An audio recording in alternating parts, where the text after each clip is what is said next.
একটা লড়াই হয়েছে ফেসিবাদের বিরুদ্ধে, আর একটা লড়াই হবে দুর্নীতির বিরুদ্ধে ইনশাআল্লাহ।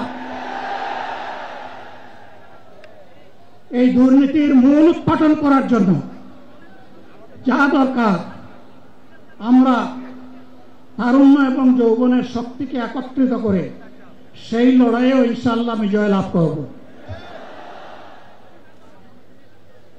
প্রিয় ভাইরা,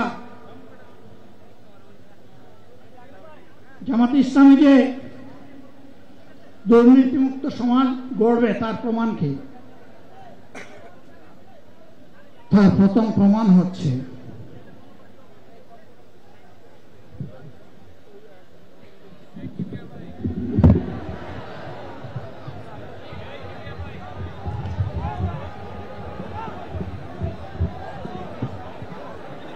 আপনারা অবস্থান করুন যার যে জায়গায়।